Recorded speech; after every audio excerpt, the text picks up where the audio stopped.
함께 나누실 하나님의 말씀 사사기 16장 15절에서 21절까지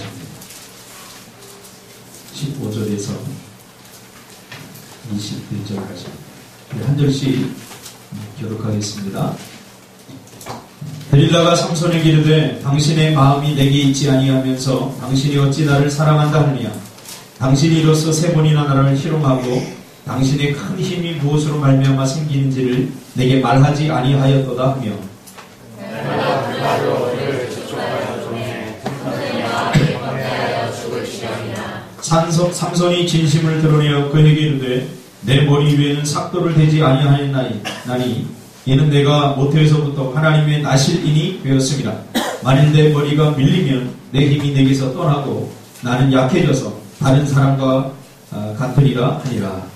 delil라가 삼손의 진심을 다 알려주고 사람을 보내어 블레셋 사람들의 관객들을 불러 이르되 삼손이 내게 진심을 알려주었으니 이제 한 번만 올라오라 하니 블레셋 관객들이 손에 은을 가지고 그의 어디에서 올라오니라. delil라가 삼손에게 자기의 무릎을 베고 자게 하고 사람을 불러 그의 머리털 7가닥을 밀고 괴롭게 하여 본즉 그의 힘이 없어졌더라. delil라가 이르되 삼손이여 블레셋 사람이 당신에게 들이닥쳤느니라 하니 삼손이 잠을 깨며 이르되 내가 전과 같이 나가서 몸을 떨치리라 하였으나 여호와께서 이미 자기를 떠나신 줄을 깨닫지 못하였더라. 다같이 블레셋 사람들이 그를 붙잡아 그의 눈을 떼고 끌고 가사에 내려가 노출로 매고 그에게 목에서 맷돌을 돌리게 하였더라. 아멘. 오늘 이 말씀 중심에서 힘있고 활력있는 삶, 힘있고 활력있는 삶이라는 제목으로 하나님 말씀 증거하겠습니다. 마이어 브릭스 가문에 의해서 3대에 걸쳐서 개발된 MBTI라는 것이 있습니다. 마이어 브릭스 타입 인디케이터의 약자인데요. 우리나라 말로는 이렇게 번역이 되죠. 성격 유형 검사. 이 마이어 브릭스라고 하는 사람이 그 가문입니다. 이 가문이 3대에 걸쳐서 사람의 성격을 이렇게 16가지로 이렇게 분류를 하는 작업을 합니다. 이 MBTI에 의하면 사람은 에너지를 얻는 방식에 따라서 내향, 인트로버전과 외향, 익스트로버전으로 이렇게 나눕니다. 그래서 내 성격은 내성적이다 혹은 외향적이다 이런 말 많이 들어봤죠. 그 근거가 뭐냐? 이 MBTI에 의하면 에너지를 얻는 방법에 의해서 내향과 외향으로 나눈다고 하는 거죠. 그래서 성격의 유형이 외향인 사람은 어떻게 해서 에너지를 얻느냐? 자꾸 활동을 해야지 에너지가 생깁니다. 자꾸 움직이고 뭔가 이렇게 해야지 에너지가 생겨요. 그래서 외향인 사람들 움직이지 못하게 해보면 이 사람들 오히려 번아웃 됩니다. 탈진됩니다. 의욕이 상실됩니다. 뭐 하고 싶은 마음도 안 생깁니다. 그래서 외향은 자꾸 뭔가 이렇게 움직여야지 힘이, 에너지가 생기는 거죠. 움직여야지 동기부여가 되는 거죠. 반면에 내향은 다릅니다. 내향은 삶의 에너지를 얻는데 조용히 혼자 있어요. 오히려 움직이면 에너지가 소진되고 에너지가 조용한 곳에, 한적한 곳에 혼자 있으면 이 에너지가 생기는 거죠. 아마 여러분들도 잘 알 겁니다. 여러분 자신들을 내가 외향인가 내향인가 어떻게 해야 에너지를 내가 얻을 수 있나. 사람이 뭔가를 하고 싶어도 기본적으로 이 에너지가 있어야 됩니다. 이 욕망이라고 표현되는 욕망 자체가 나쁜 것은 아닙니다. 이 에너지가 있어야 되죠. 그렇죠? 이 욕망이라는 것은 에너지가 극대화된 상태를 말하죠. 동기부여가 가장 잘 된 상태를 말하죠. 이때 우리 가슴이 떨리죠. 야, 이거 하고 싶다. 이럴 때는 누가 막아도 이거 막혀지지 않아요. 뚫고 나가게 되죠. 사람이 어떻게 에너지를 얻는가? 성격 심리학적으로 볼 때 원리적인 측면에서 그렇다는 거예요. 내향들은 이런 식으로 에너지를 얻고 외향들은 이런 식으로 에너지를 얻는다. 그러나 내향과 외향을 떠나서 사람은 근본적으로 희망이 보이지 않고 미래에 대한 두려움 내지는 삶에 대한 실패 또 삶의 문제에 대해서 근심과 걱정, 염려가 생기는 순간 마음이 불안해지고 삶의 활력을 잃어버리게 되어 있습니다.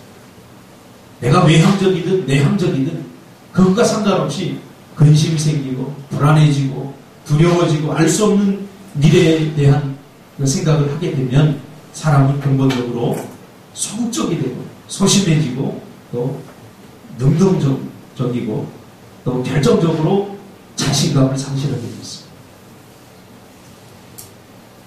오늘 본문은 그 어떤 환경과 그 어떤 상태에서도 활력을 잃어버리지 않고 힘있게 바이탈리티한 아주 활력 있는 그러한 삶을 살아갈 수 있는 방법에 대해서 우리에게 말해주고 있습니다.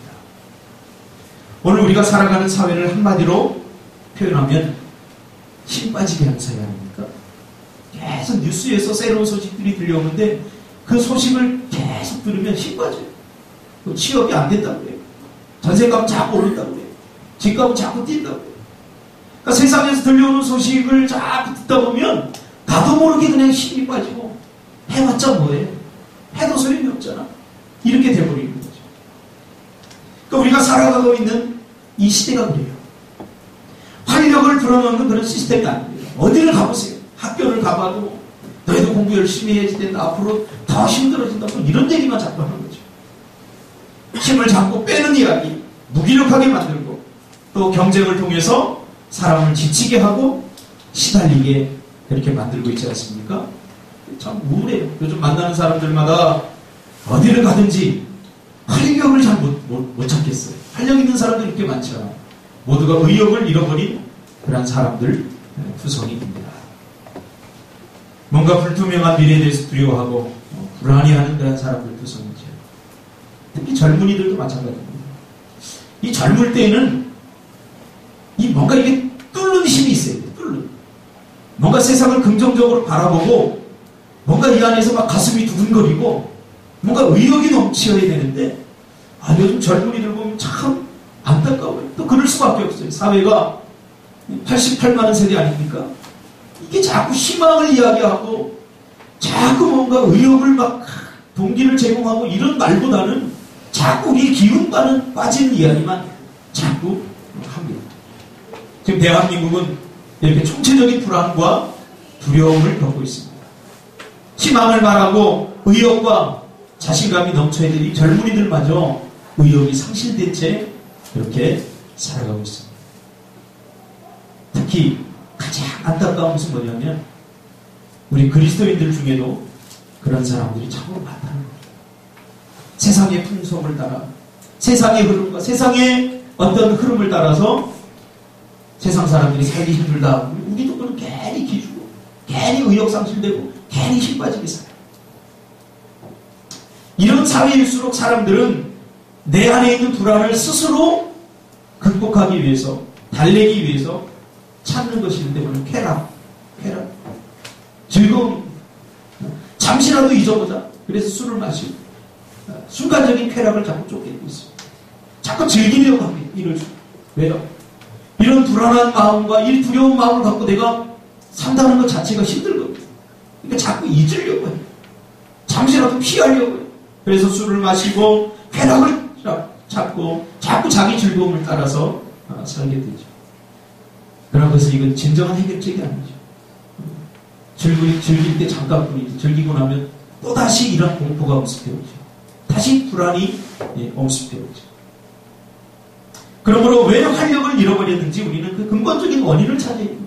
이 사회가, 이 시대가 왜 이 시대 사람들이 활력을 잃어버린 채 살아가고 있는지 우리가 분명히 그 사실을 찾아야 됩니다. 원인을 찾아야 됩니다. 그럼 왜 이 시대가 그렇게 되었는가? 오늘 본문에 나오는 이 삼손 에피소드를 통해서 그 원인을 찾고 다시금 상실된 의욕을 되찾고 헐떡이는 물고기 같은 활력 있는 그런 삶을 살기 위해서 어떻게 해야 되는지 우리가 한번 은혜를 나누기를 원합니다. 세상 사람들이 그렇게 사는 것은 여러분 당연합니다. 세상 사람들이 사회적 흐름과 사회적 분위기에 따라서 우울해하고 치부해하고 그리고 의욕이 상실된 채 살아가는 것은 당연한 일입니다. 그런데 안타까운 것은 하나님의 백성들이 이 활력을 잃어버린 것은 이것은 저는 아주 심각하다고 생각합니다. 왜냐하면 하나님의 백성들은 그렇게 활력을 잃어버린 이 세상에 활력을 불어넣어주는 그런 사명을 갖고 우리가 이 땅에 존재하는 거예요. 그렇죠? 다 죽어가는 물고기에게 공기를 불어넣으면 막 활떡거리듯이 이 힘을 잃어가는 의욕이 상실된 이 시대에 하나님께서 우리를 보내신 것은 활력을 불어넣으라고 우리를 보내신 거거든요. 근데 우리는 그 사명을 지금 제대로 감당하고 있지 못해요. 세상 사람들이 한숨을 한 번씩, 우리는 두 번, 세 번씩 이런 현실을 바라보면서 참으로 안타깝습니다. 오늘 사사기서 14장에 보면 삼손의 탄생 에피소드가 나옵니다. 삼손이 어떤 상황 속에서 태어났는가? 13장에 보면 그 시대 상황을 알려주는 한 구절이 소개되는데요. 13장 1절에 보니까 이스라엘 자손이 다시 여호와의 목전에 악을 행하였으므로 여호와께서 그들을 40년 동안 블레셋 사람의 손에 붙이시니라. 사사기를 이해하려면 사사기를 읽는 코드가 있는데 6가지 코드를 알아요. 첫 번째 뭐죠? 자, 준석 집사님만 대표로 하겠습니다. 시작. 범죄, 진노, 압제, 회개, 구원, 제공. 네. 박수.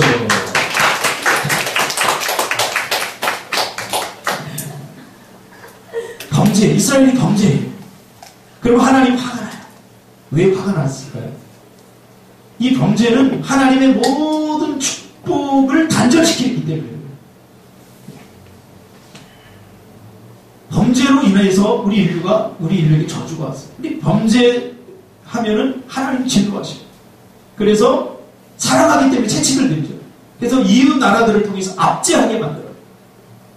그럼 압제하면 야 이거 못 살겠다. 발버둥치다가 안 되니까 하나님께 기도해요. 하나님 살려주세요. 부르짖어요. 그럼 하나님께서 구원자를 통해서 구원해 주셔요. 그럼 여기서 끝나는 거예요. 또 이 이스라엘은 망둥 IQ, 너무 쉽게 하나님의 은혜를 잊어버려요. 러스트 오브 메모리. 금방 잊어요. 그리고 다시 불평하고 원망하면서 다시 범죄해요. 그러면 다시 진노, 압제, 부르짖음, 구원. 사사기 사이클입니다. 이게 계속 돌아가요. 사사기 내내 동안 돌아가요. 참 머리석지 않습니까? 우리는 이런 역사를 보면서 이러한 고리를 끊어야 되는데, 우리의 삶도 가만히 보면 이런 고리, 이런 순환 고리에 이런 후설에밖에 우리도 들어가서 살 때가 많이 있습니다. 오늘 삼손이 태어날 때는 바로 40년 동안 범죄해서 하나님이 압제를 하는 그런 시기입니다. 누구를 통해서? 블레셋. 블레셋은 가장 강력한 나라죠. 당시에 철을 사용했던, 칼을 사용했던 그런 민족입니다. 해양 민족이죠. 가장 포악한 블레셋. 그러니까 블레셋이 한번 뜨면요, 이스라엘 백성이 농사를 다 지어요. 그 블레셋이 딱 떠가지고 추수할 때 추수해놓은 거 다 걷어가면 씨도 말리죠. 그리고 사람들 노예로 잡아가. 아주 악질 중에 악질이에요. 뭐 어느 나라라고 말할 수 없지만 내가 그 나라하고 좀 비슷해요. 다 탈취해가요. 전부 다 탈취. 이렇게 몇 년 동안 40년 동안 압제를 당합니다. 자, 이쯤 되자 이스라엘이 그때야지 조금 뭔가를 깨닫죠. 열심히 일하고 최선을 다해서 일했는데 1년 동안 농사를 짓는 게 다 사라졌어요. 다 빼앗기고. 여러분, 그런 인생 되지 않기를 주님의 이름으로 축복합니다. 내가 땀 흘려 벌고 땀 흘려 노력했는데 한 방에 다 날아가. 그래서 안 되죠. 그러니까 희망이 없는 거예요. 희망이 없을 때 항상 우리에게 희망을 주는 것은 기도예요. 이스라엘 백성들이 그때야 늦게나마 깨닫고 하나님 잘못했습니다. 살려주세요 하면서 회개합니다. 그때 하나님께서 블레셋으로부터 구원할 구원자를 한 사람 세웁니다. 그게 누구죠? 바로 삼손입니다. 이런 위기를 극복하려면 하나님께서 특별한 은혜를 베푸셔요. 그래서 삼손에게 낙이 특별로 수천 명을 죽일 수 있는 힘을 준 것이죠. 한 사람의 힘이 한 민족을 떨게 만드는 거죠. 그래서 이 삼손이 딱 나타나면 블레셋 사람들이 벌벌벌 떨었어요. 그래서 이 삼손은 뭐 블레셋을 무서워하지 않고 그냥 자기 집 드나들지 막 드나들. 왜? 나귀 턱뼈 하나로 3,000명이나 때려 죽을 수 있는 힘이 있는 장수인데 뭐가 두려워했어요? 나도 그러면 북한 좀 들락날락 해보고 싶어요. 까불면 나귀 턱뼈로 막 치면서. 그러니까 오늘날을 말하면 핵무기 같은 힘을 주고 있는. 세계가 왜 북한을 두려워합니까? 저 못 사는 나라. 핵이기 때문에. 핵을 쏘아서 미국까지 보낼 수 있는 힘이 있기 때문에 두려워하는 거예요. 그러니까 블레셋이 이 삼손 때문에 벌벌 떨게 된 거죠. 그런데 하나님은 이 힘을 왜 줬는가 삼손에게? 그것을 우리가 기억해요. 왜 줬는가? 이스라엘 백성들을 블레셋으로부터 구원하는 일에 이 힘을 사용하라고 주신 거예요. 왜 줬다고요? 설교를 듣고 있긴 하는 거죠. 삼손에게 이 감옥할 만한 힘을 주신 것은 블레셋의 그 억압으로부터 이스라엘 백성들을 구원하고 이스라엘 백성들을 지키라고 구원하라고 주신 거죠. 하나님은 이 힘을 유지하기 위해서 두 가지를 금하게 합니다. 뭐를 금하게 합니까? 삼손이 이 세상을 이기고 세상이 감당할 수 없는 힘을 유지하고 사용하기 위해서는 13장, 사사기 13장 4절에 보면 포도주와 독주, 부정한 것을 만지지 말라. 오늘 본문에 나시리라고 표현되는데 이 나시리는 하나님께서 특별히 쓰시기 위하여 특별히 구별된 사람들입니다.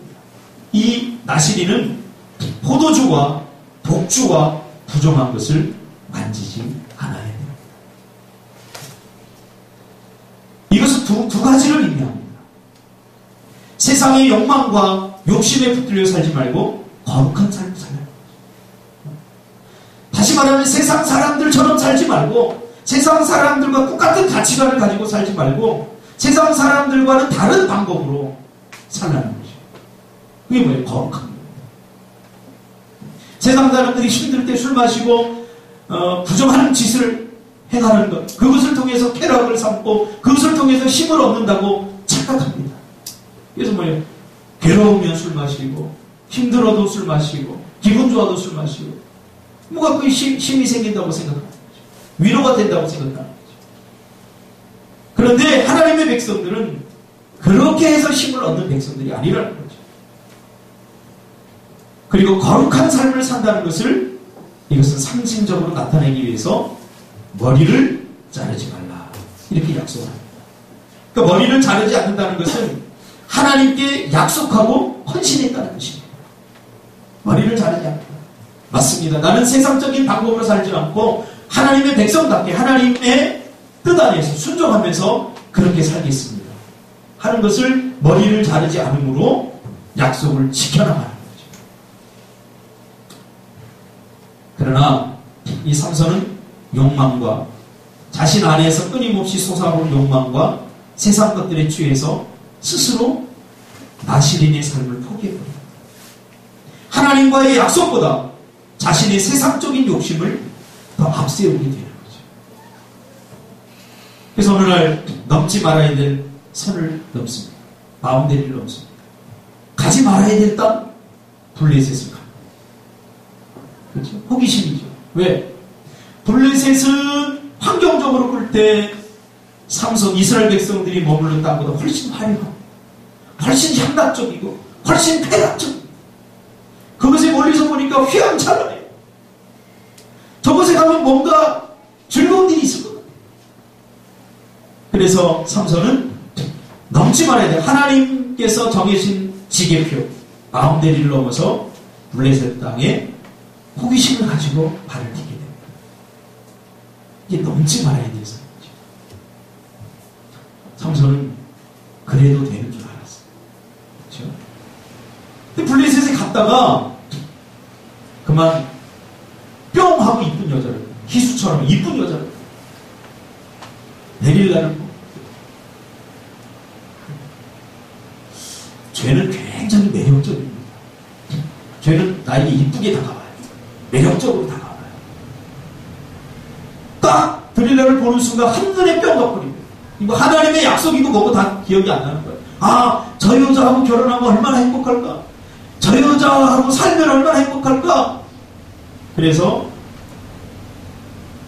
하나님이 이스라엘을 구원하라고 주심을 어디에다 씁니까?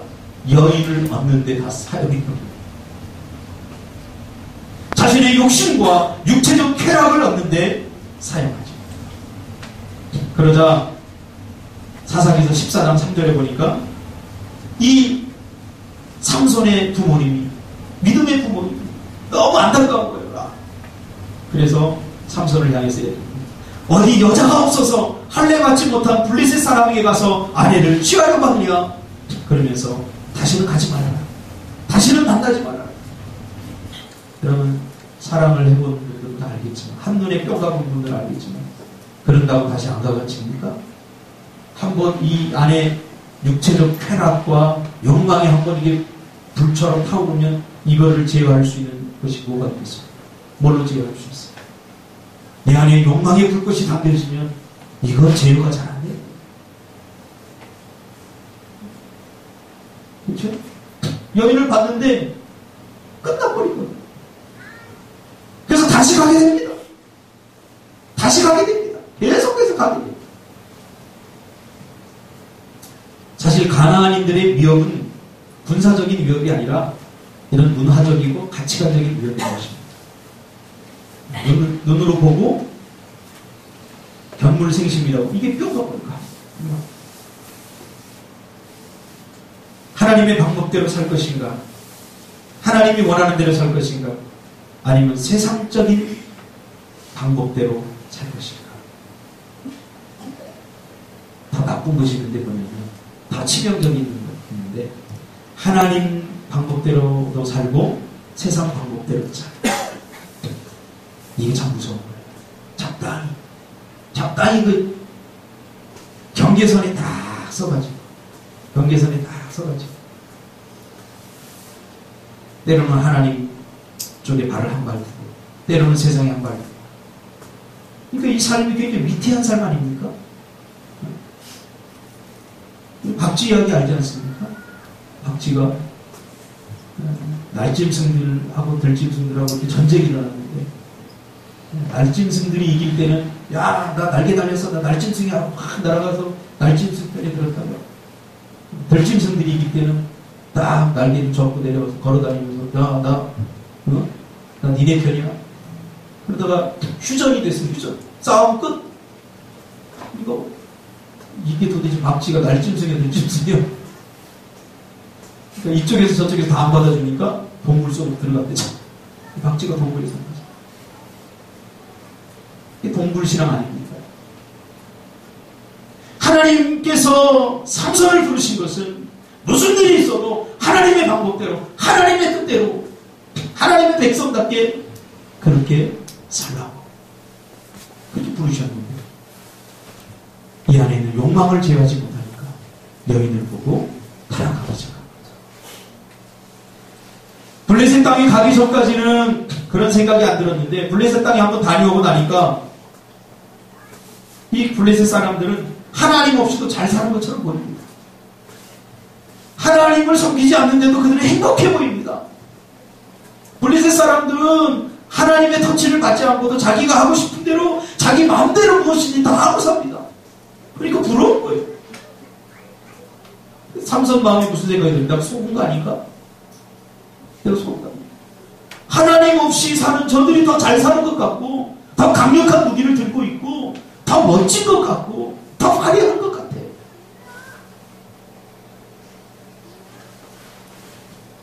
위기입니다. 우리도 그래요. 신앙생활 하다 보면 내가 괜히 바보짓 하고 있는 건 아닌가. 세상 것도 적당히 즐기고, 그러다 보면 세상이 조금 부러워지기 시작합니다. 하나님을 점점 멀리하게 되는 거죠. 그러다가 이 삼손이 계속 보죠. 블레셋 땅에 계속 자주 들어가죠. 완전히 빼앗겨버려요. 풍요와 파산. 너무 잘 살고 있는 블레셋. 눈에 보고. 삼손은 하나님의 약속보다 눈에 보기에 이뻐 보이고 좋은 것, 그런 걸 선택하게 됩니다. 하나님의 뜻, 하나님의 마음은 아랑곳 없이 자기의 소견에 옳은 대로 자기가 하고 싶은 대로 하게 되죠. 그래서 부모가 안 돼! 이방 여인, 할례 받지 못한 이방 여인과 하나님 절대 결혼하지 말라고 했습니다. 이거 섞는 거죠. 그렇죠? 그럼에도 불구하고 한 번 꽂힌 이 마음은 변하지 않습니다. 자기 욕망대로 하고 있죠. 자기 소견에 옳은 대로. 그리고 블레셋에 가서 이 여인을 얻기 위해서 힘자랑을 합니다. 힘을 왜 줬다고요? 이스라엘을 구원하라고. 그렇죠? 이스라엘을 보호하라고 주시고. 근데 블레셋에 가서 힘자랑을 합니다. 야, 까불지 마! 이 삼성만 뜨면 블레셋 사람들 벌벌 떠는 거예요. 그걸 즐깁니다. 이스라엘을 구원하라고 주신 힘을 여인을 얻고 자기 자랑하는 데 위해서 사용하죠.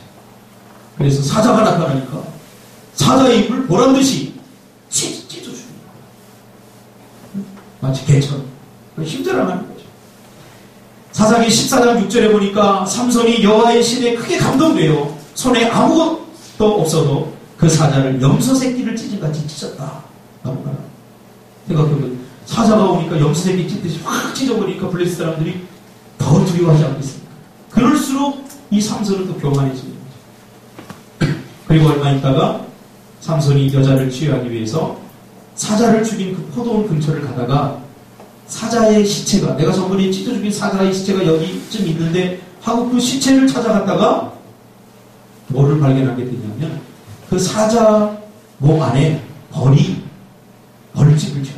꿀벌 벌집을 쳐요. 그러니까 이 고대 근동아시아에 우리나라처럼 이 아주 그 풍성한 땅이 아니라 척박한 땅이기 때문에 벌들이 이 고대 근동아시아에는 죽은 짐승 안에다 벌집을 자주 짓는다. 그러니까 이 사자 몸 안에다가 벌집을 짓고 꿀이 가득한 꿀이 얼마나 달콤합니까? 오늘날 꿀 뭐 대수롭지 않게 얘기지만 꿀은 고대 근동아시아의 약품이고 아주 귀한, 금보다 귀한 그러한 식품이죠. 그러니까 꿀을 보는 순간 침이 질질 나는 거죠. 그래서 그 꿀이 어디 있어요? 죽은 사자의 몸 안에 있어요. 욕망이 먹고 싶다 하니까 나시린으로서 죽은 시체에 손을 대서는 안 되는데 자기도 모르게 손을 대서 그 꿀을 갖다가 맛있게 먹고 자기는 부모님까지 갖다 줍니다. 그리고는 입 싹 닫습니다. 이 꿀이 어디서 나온 이야기를 하는 거예요. 그러니까 원칙도 없어요. 그걸 자기 마음대로 하는 거예요. 사사기의 그 스페이스, 공간을 우리에게 그대로 정갈하게 보여주고 있습니다. 자기 소견에 오는 거예요. 오늘날 저는 너무 안타까운 것인데 뭐냐면요. 오늘날 많은 그리스도인들이 마치 사사기적 삶을 살고 있는 것 같아요. 원칙도 없어요. 그 자기 소견에 오른 대로 하는 거예요. 반드시 해야만 되는 것도 없어요. 반드시 기도해야 되고, 반드시 예배해야 되고, 반드시 순종해야 되고, 이런 거 없어요. 적당히 그냥 하면 되고, 가끔씩 한번 안 해도 되고, 이렇게 바뀌어가는. 삼손은 하나님의 약속을 환시짝처럼 버리고, 본능, 그렇죠? 본능에 의해서 죽은 시체를 만지게 됩니다. 이 꿀이 상징하는 게 뭡니까? 인간의 제어할 수 없는 욕망, 본능입니다. 또 다른 것은 달콤한 여인을 상징합니다. 삼손만 그렇습니까? 여러분에게 있어 달콤한 꿀, 여러분에게 데리라는 뭡니까? 그것 때문에 하나님의 약속을 헌신짝처럼 버릴 수 있는 우리에게도 있지 않습니까? 어떤 사람은 직장에서 잘리지 않기 위해서 하나님의 약속을 헌신짝처럼 버린 사람이 있습니다. 꿀처럼 달콤하고 이것만 나에게 있으면, 이 직업만 가지면, 이 돈만 있으면 내 미래가 활짝 열릴 것 같은 아주 달콤한 유혹에 빠져드는 순간 더 이상 나시린으로서 하나님이 주신 힘을 더 이상 사용할 수 없게 됩니다. 여러분에게 있어서 달콤한 꿀은 뭡니까? 여러분에게 있어서 데릴라는 뭡니까? 하나님은 삼손에게 특별한 힘을 주셨어요. 왜? 사명을 이루라고. 그런데 그 힘은 나실림이라는 자기 정체성이 분명한 삶을 통해서 유지됩니다. 거룩한 삶을 살아야 이 힘의 능력이 나타나게 됩니다. 활력 있는 삶을 살게 되는 거죠. 여러분, 거룩이 능력임을 믿으시길 바랍니다. 오늘날 하나님의 백성들이 왜 힘을 잃고 활력을 잃은지 살아가고 있는지 아십니까? 거룩을 추구하지 않고 행복을 추구하기 때문에. 오늘 하나님의 백성들 다 한번 물어보세요. 어떻게 살고 싶습니까? 왜 예수는 행복하게 살아요? 그러나 성경은 행복 이전에 거룩한 삶을 살아야 된다고 말합니다. 거룩이 행복입니다. 거룩이 행복. 거룩해야 하나님과 소통할 수 있고 하나님의 은혜와 복이 나에게로 옵니다. 하나님은 더러운 그릇에 당신의 은혜를 담지 않습니다. 거룩하지 않은 우리 인생에 그 어떤 은혜도 담지 않습니다. 왜요? 여러분, 여기 아무리 금그릇이라고 할지라도 여기에 더러운 오물이 들어가 있으면 여기에 누가 맛있는 거, 아무리 맛있는 거 담겠습니까? 절대 안 담아요. 거룩이 능력인 거죠. 거룩이 힘인 거죠. 그러니까 오늘날 그리스도인들이 힘을 잃고 그렇게 살아가는 것은 거룩을 추구하지 않고 행복을 자꾸 추구하게 됩니다. 여호수아서 3장 5절에 보면 이스라엘이 활력 있는 삶을 위한 조건을 하나님께서 분명히 거룩함이다라고 말합니다. 너희는 스스로 성결케 하라. 여호와께서 내일 너희 가운데 기사를 행하시리라. 하나님이 기적을 행하시는데 어떨 때? 거룩할 때. 그래서 길갈에서 할례를 행하게 합니다. 거룩이 능력입니다. 거룩이 없이는 하나님의 백성에게 행복도 없어요. 이 그의 머리카락, 그래서 거룩을 상징하죠. 그렇죠? 거룩을 상징합니다. 거룩할 때만 힘을 쓸 수 있어요. 마치 물고기는 물에서, 새는 하늘에서 행복하듯이 하나님의 백성은 하나님 안에 있을 때 활력이 있어요. 내게 능력 주시는 자 안에서 내가 모든 것을 할 수 있는 거지. 내가 능력 주시는 자 밖에 있으면서 내가 모든 것을 할 수 있다고 착각해서 능력 주시는 자 안에. 하나님을 떠난 인간은 그러므로 의욕이 상실되고 활력을 잃어버릴 수밖에 없습니다. 제가 많은 사람들께 상담하면서 그리스도인들에게 상담하면서 깨달은 것이 그겁니다. 깊은 한숨과 우울함. 이야기를 하다 보면 이렇게 하면 될 것 같아요. 그러면 뭐라고 하냐면 안 돼요. 내 봐도 안 돼요. 해보고 싶은 마음도 없어요. 우리가 어디에서 행복을 찾아야 되는지, 거룩에서 행복을 찾아야 되는데 자꾸 세상 것들이 부러워지고 세상적인 기준에 맞추고 세상이 자꾸 구걸합니다. 세상 사람들이 더 행복해 보이고 세상의 것들이 더 멋져 보이고 화려해 보이고 나도 모르게 넘는 거예요. 불려서 넘는 거예요. 세상 넘어서 보니까 화려하지. 거룩이 깨지고 하나님의 백성답게 자신으로서 우리는 살아갈 때 거룩한 능력을 소유할 수 있습니다. 오늘 많은 그리스도인들이 이것이 부담스럽고 번거롭고 괜히 사서 고생하는 것입니다. 우리는 하나님 안에서만 참된 힘을 얻을 수 있는 거죠. 여러분 다 경험하지 않습니까? 다 경험해요. 저는 기도를 하루만 빼먹어도 힘이 안 나요. 무슨 힘으로 사는지 모르겠어요. 여러분 요즘 무슨 힘으로 사세요? 어디에서 힘을 얻고 있으세요? 무엇을 해야 힘이 생기세요? 그러므로 하나님보다 세상 것을 더 사랑하면 활력을 잃어버리게 되어 있습니다. 반드시 잠깐 동안 아주 순간적이고 쾌락적으로 즐거운 것 같고 힘이 생긴 것 같지만 그 오래 절대 가지 못합니다. 하나님 사랑은 말씀과 기도를 통해서 드러나죠. 하나님이 기뻐하는 것이 뭡니까? 말로만 사랑해서는 안 됩니다. 내가 정말 하나님 사랑합니까? 그러면 하나님이 기뻐하는, 하나님이 사랑하는 것을 우리가 해야 됩니다. 실천적으로 보여주는 거죠. 믿음은 실천하는 거예요. 실천해보지 않은 것은 절대로 내가 믿음이라고 볼 수 없어요. 사랑하면 그가 하는 말에 귀를 기울이고 그와 이야기를 하고 싶은 것과 마찬가지입니다. 우리가 하나님을 사랑하면 말씀과 기도로 활력을 얻게 되는 겁니다. 하나님의 백성은 무엇을 먹고 사는가? 하나님의 말씀을 먹고 살죠. 오늘 아침들 드셨어요? 나이가 조금 들어가니까요, 옛날 어른들 말이 맞는 것 같아요. 밥심으로 산다고 그러는데, 저는 이 밥에 대해서 별로 관심이 없는 사람인데, 이제는 한 끼만 안 먹어도 식은땀이 나요. 죄송합니다. 신경질이 붙나요. 밥을 먹으면 또 기분이 좋아져. 그래서 요새 웃는 얘기로 당 떨어졌다 그러잖아요. 하나님의 말씀, 이것이 우리의 삶의 에너지죠. 하나님의 말씀에 순종하는 것이 힘이고 하나님의 뜻대로 말씀대로 사는 것이 힘이죠. 그래서 예배 가운데 하나님의 말씀을 들으면 우리가 에너지를 얻게 되는 거죠. 힘을 얻게 되는 거죠. 마치 배고팠던 사람이 음식을 먹고 힘이 나는 것처럼 하나님의 백성들의 의식주는 이 하나님의 말씀을 먹어요. 여러분, 하나님의 말씀을 맛있게 먹은 적이 언제입니까?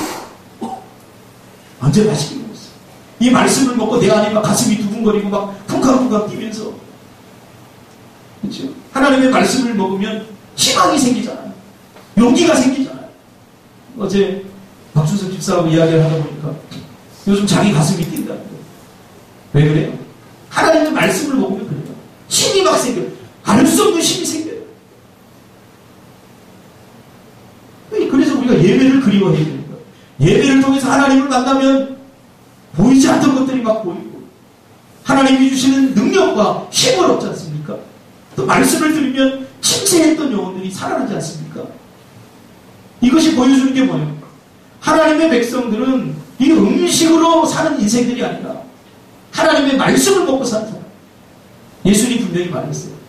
만나에서 너희 조상들은 광야에서 만나를 먹고 그럼에도 죽었지만 영원한 생명의 떡인 예수를 먹는 사람은 영원히 죽지 않아요. 이 말이 뭐예요? 영원히 활력 있는 삶을 살게 되리란 말이에요. 근데 오늘 우리는 편식을 하지 않습니까? 자꾸 듣고 싶은 말만 듣고 조금 부담스러운 말은 안 들고 가려서 들어요. 조금 아주 고에너지를 먹으면, 이런 개고기 이런 걸 먹으면 또 위장에서 소화를 못 시켜요. 좋은 말씀, 내가 꼭 들어야 될 말씀을 강하게 확 하고 찔리면 시험 들어버려요. 왜? 내 위장이 든든하지 못하는데. 휴업이 위장은 든든한 거지. 내가 어제 휴업이를 좀 찔렀거든. 소화가 되네. 소화시켰죠? 기분 나빴을 거예요. 바로 찔러버렸으니까.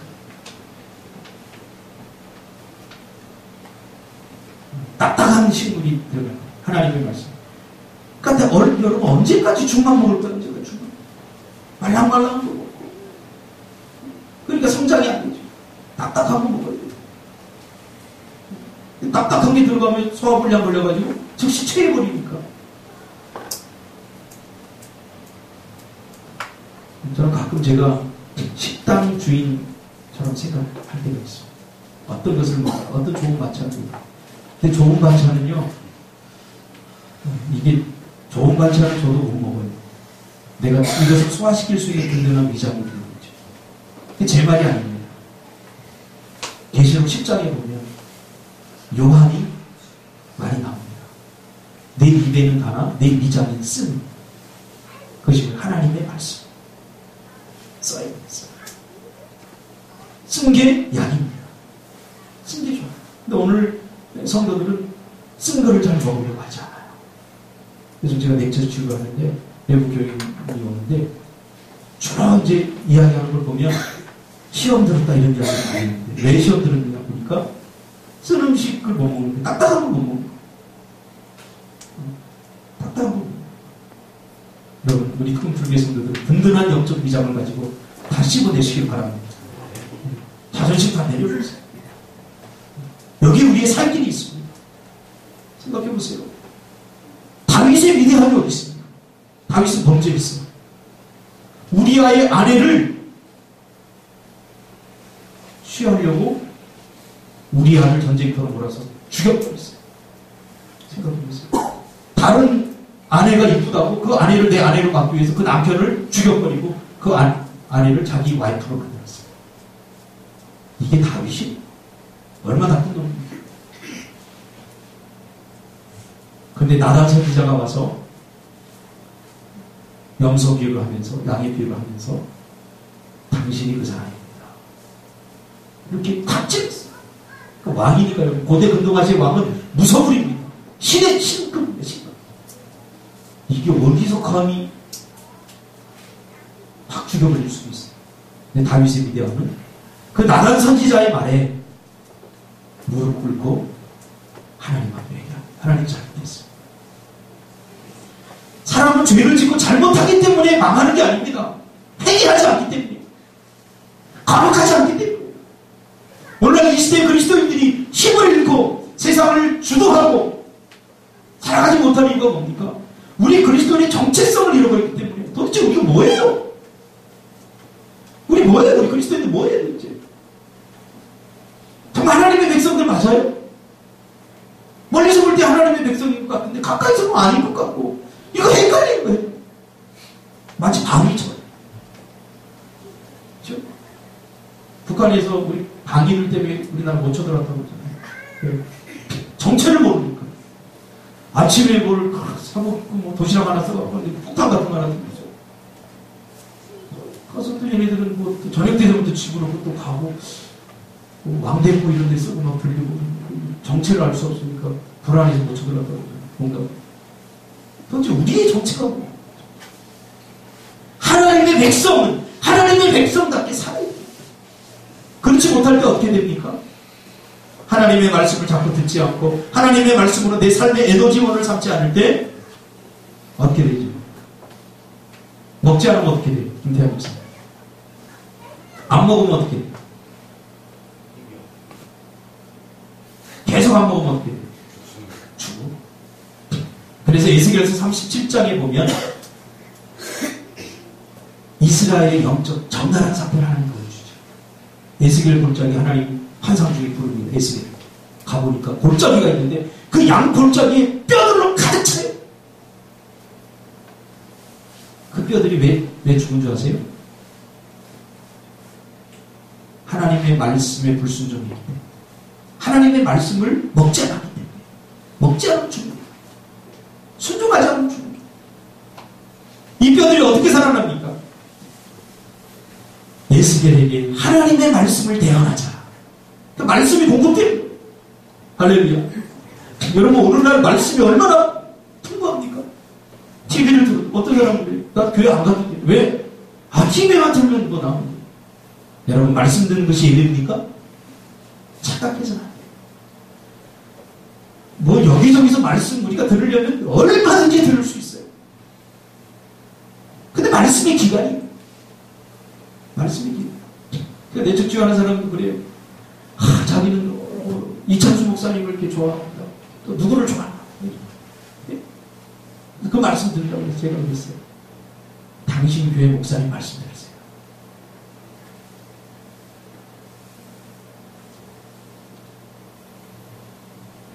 이 말씀의 홍수 시대인데, 여러분, 홍수가 나면 어떤지 알죠? 막 물이 범람하잖아요. 근데 정작 먹을 물은 없어요, 홍수 때. 다 더러워졌어요. 다 오염돼 버렸어요. 지금 그런 시대예요. 말씀이 너무나 많아요. 근데 정작 건강한 말씀, 내 영혼을 살리고, 여러분, 다른 교회 목사가 내 영적 상태로 정확히 진단합니까? 잘 못해요.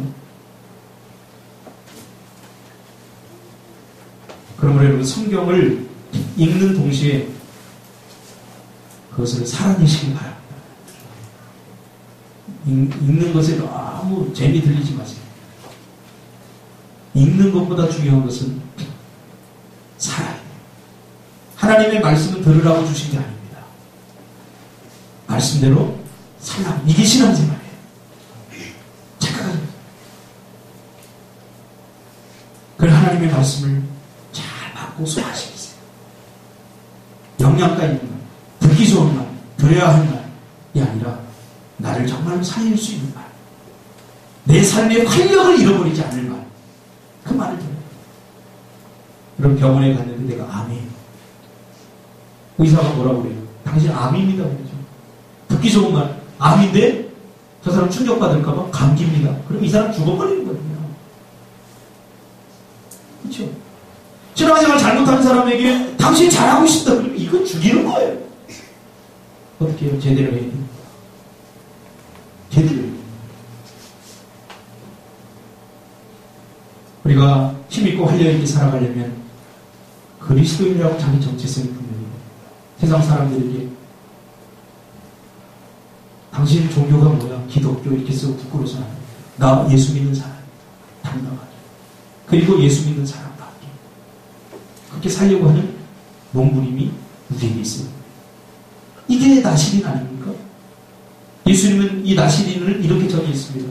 요한복음 10장에 내 양은 내 음성을 들으며 나도 그들을 알며 그들은 나를 따르리니. 예수님이 내 목자라면 예수님을 따라야죠. 근데 따르지도 않으면서 예수님이 내 주인이다 그렇게 말하면 이건 잘못된 거잖아요. 따라야죠. 그러므로 여러분 말씀을 듣고 그대로 사시기 바랍니다. 무림치세요. 그렇게 살수록 적당히 하려고 하지 마세요.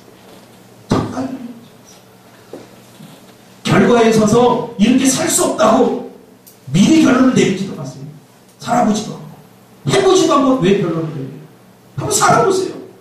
하나님의 말씀대로 살면 내가 정말 굶어 죽는지, 내가 정말 직장을 잘리는지, 하나님의 말씀대로 살면 정말 잘못되는지 한번 살아보라고요. 그러다가 하나님 말씀대로 살아서 잘못되면 하나님 책임져 주셔요. 근데 잘못될 것 같으니까, 안 될 것 같으니까, 실패할 것 같으니까, 가난해질 것 같으니까 살아보지도 않고 미리 두려움에 가득 차서 머뭇거리지는 말라는 말이죠. 우리 삼손죠. 기도는 힘을 얻는 시간, 희망과 소망을 얻는 시간입니다. 용기를 얻는 시간입니다.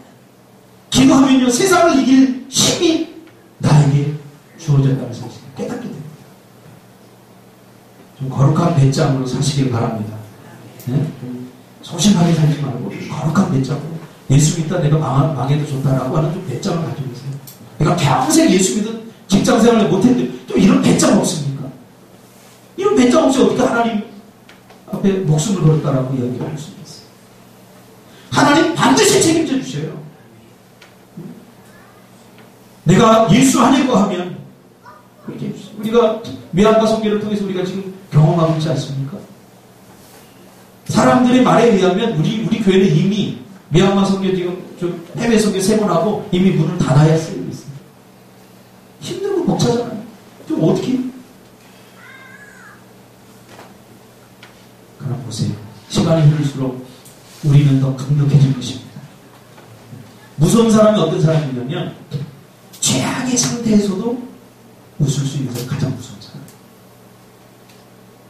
쓰러지지 않는 사람이 강한 사람이 아닙니다. 쓰러져도 다시 일어나는 사람이 무서운 거예요. 저는 어릴 때 골목대장을 해봐서 알아요. 싸움을 해보면 누가 무섭냐면 주먹 크고 등치 좋은 사람 안 무섭더라고요.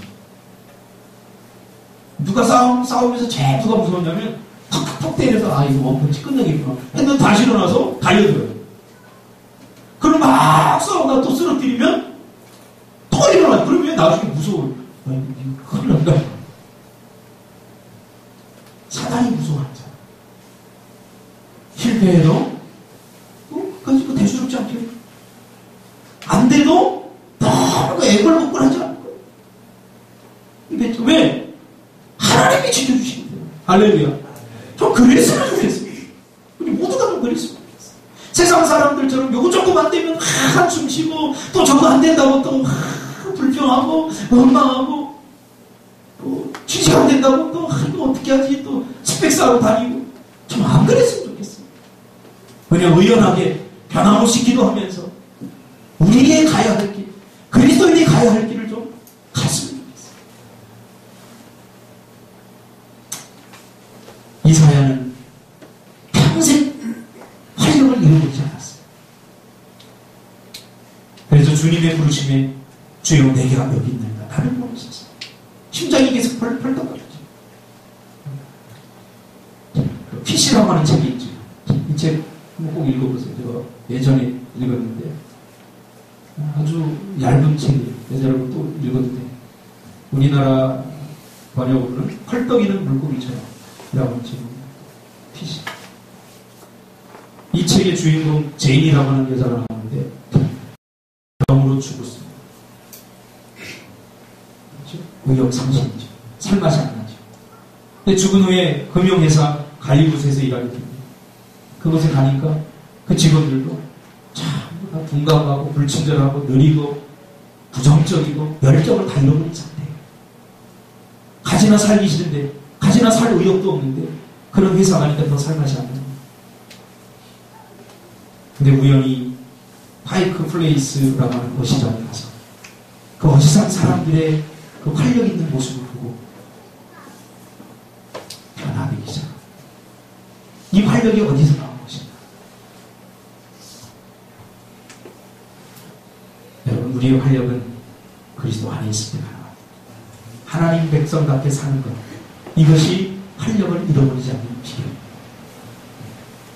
그래서 여러분이 가면 침체에 빠졌던 공동체가 활력을 얻게 되기를 바랍니다. 내가 먼저 활력이 있어요. 내가 먼저. 평생 사는. 이게 비전이에요, 비전. 이게 비전을 보죠. 그러니까 기도하지 않으면 활력이 생기다. 준석 집사가 어제 그래요. 목사님이 본 걸 나도 이제 봤습니다. 1년이 전에. 자꾸 가요. 기도하면 하나님께서 보여주시고 이 심장을 가만 놔두지 않아요. 막 펄떡이게 만들어요. 펄떡이게. 다른 사람은 안 된다고 하는데 하나님이 된다는데 뭐. 저 목회 처음에 시작할 때 자꾸 안 된다고 했어요. 사람들. 100명이면 100명 다 안 된다고 했어요.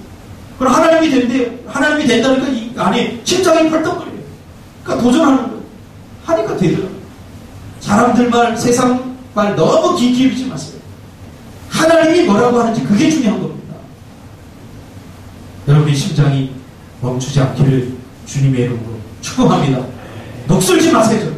가만히 놔두지 마세요. 놔두지 마세요. 자꾸 펄떡이게 해서 자꾸 영적 호흡을 하세요. 자꾸 기도하고 예배하고 말씀대로 순종하고 실천하려고 하는 이 거룩한 목님이 나를 펄떡이게